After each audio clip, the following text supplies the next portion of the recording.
Hello friends, good morning, Radhe Radhe, welcome to my channel. તો ગઈ સવાર પડી ગઈ છે. કાલની જેમ આપણે બી રેડી થઈને હવે ઉઠી ગયા છે. ગુડ મોર્નિંગ પિતાશ્રી. માવો ભરેલો છે ગાઈઝ, એટલે કાંઈ નહીં બોલે. Good morning. ચાય નાસ્તો ચાલી રહ્યો છે ગાઈઝ. બીજું તો હમણાં કોઈ ઘરે છે નહીં. મારો ભાઈ હતો તે ટ્યુશન ગયો છે ગાઈઝ. અને આપણે પણ હમણાં રેડી થઈને ચાલ્યા જશું ભણવા માટે રોજની જેમ. આજે લાસ્ટ ડે છે, જો કે પછી કાલથી તો જોબ ચાલુ થઈ જશે, તો જોબ પર જઈશ. હેલો ગાઈસ, તો રેડી થઈ ગઈ છું હું, અને આ છે આજના મારા આઉટફિટ્સ. કમ્ફર્ટેબલ. હવે જઈશું વોકવે માટે, અને ત્યાં જઈને અઢી વગાડવા પડશે. 2:30 વાગે એક્ઝામ સ્ટાર્ટ થશે, એટલા માટે guys. Let's go guys. I am ready. Let's go.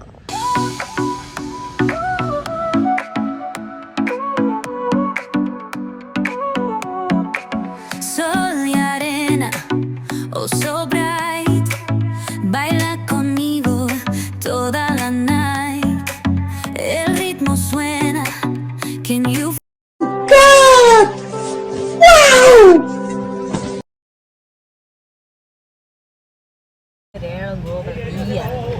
अरे तुम्हारा नाम बता. बोला तो सही. चिन्नु स्वामी, मुत्तु स्वामी, कृष्ण नंदन, रेणुगोपाल अय्यर. बस कितना नाम बताने कितना टाइम लगेगा? बस सीएम जब तक पहुंचेंगे नाम बता.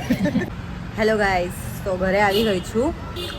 લોએસ્ટ એનર્જી છે આજે. થાકી પણ ગઈ છું, પ્લસ આજે એમ થોડો ભાર ઉતરી ગયો. જે મેઇન 4 એક્ઝામ હતી એ પૂરી થઈ ગઈ છે. હવે 3 એક્ઝામ જેવું જ રહ્યું છે. એ કલાકની છે, તો કાલથી તો જોબ રેગ્યુલર ચાલુ થઈ જશે મારી. હું કાલથી જોબ પર જતી રહીશ, તો આ ટાઈમ પર ઘરે રહેવા નહીં મળે. છેલ્લો દિવસ છે, એન્જોય કરી લઈશ આજનો દિવસ ઘરે. પછી કાલથી મારું જે પહેલાં જેવું રૂટીન હતું જોબ પર જવાનું, તે કાલથી હું જોબ પર જઈશ ગાઈશ. અને બહાર હમણાં લઈ જવાય એવું છે નહીં, ઘરે ગેસ્ટ આવ્યા છે. હા, તો હું જેવી ઘરે આવી ફ્રેશ થવા માટે અહીંયા આવી હતી. થોડી વાર આ જગ્યા પર હું ઊભી રહું તો મને બહુ શાંતિ લેવું ફીલ થાય છે. તમે જુઓ આ જગ્યા એટલી શાંત છે. બધા વ્યૂ અહીંયાથી આરામથી હું જોઈ શકું છું ગાઈસ.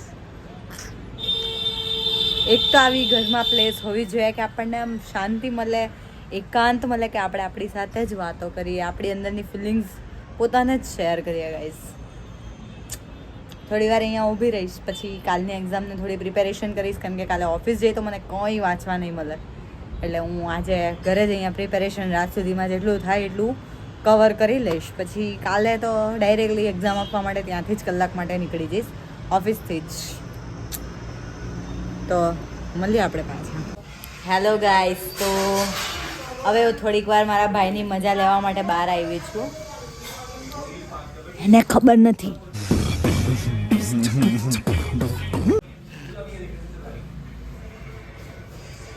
બીડી જલાઈ લે.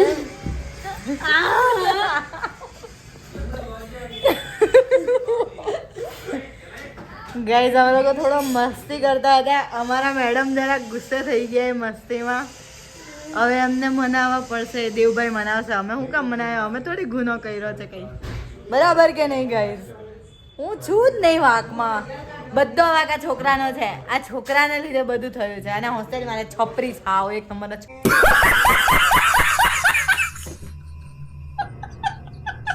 છપરી છે મારો ભાઈ. અપ્રૂવ કરું છું હું એ વાત. જો છપરી ઉપર જ બધી આખા ગામની ઠંડી પડી છે, જોઈ શકો છો તમે. સ્વેટર બેટર પહેરીને હટ જા તું. ગાઈઝ, આજે મારી ડ્યુટી મારો ભાઈ કરે છે, તમે જોઈ શકો છો. સરખું માર, કશો ડાઘ ન રહેવો જોઈએ.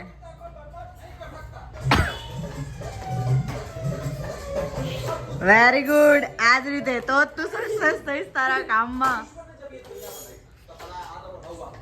આવી જ રીતે ફ્યુચરમાં તારી વાઈફની હેલ્પ કરતો રહેજે.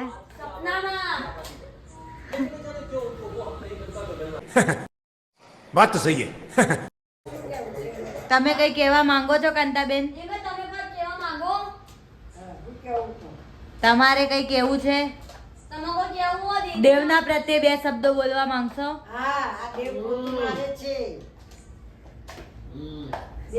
તો ગાઈસ સ્ટડી તો ચાલ્યા જ કરે છે, પણ હવે થોડી થોડી ઊંઘ પણ આવે છે, તો હું તમને હવે પછી મળીશ. આજનો વ્લોગ ગમે તો ગાઈઝ લાઈક, શેર અને સબસ્ક્રાઈબ કરવાનું ના ભૂલતા. મળીશું આપણે નેક્સ્ટ વ્લોગમાં. અને બીજું તો કંઈ ખાસ હમણાં કહેવા જેવું રહ્યું નથી. આજનો દિવસ આમને આમ પતી ગયો છે. Good night guys. Radhe Radhe. યાદ કરવાની કોશિશ કરું છું કે કંઈ મળી જાય, પણ કાંઈ મળતું જ નથી. કંઈ વાંધો નહીં, નેક્સ્ટ વ્લોગમાં આપણે કંઈક નવું કરવાની ટ્રાય કરીશું. હવે થોડીક આદત પડવા માંડી છે, તો ડેલી વ્લોગ આપવાનો તો ટ્રાય કરીશ. એ તો મેં તમને બી કાલે બી કીધું હતું ને આજે બી એ જ કહીશ કે હું મારા તરફથી પૂરેપૂરી ટ્રાય કરીશ. But I need your support guys. Thanks for watching.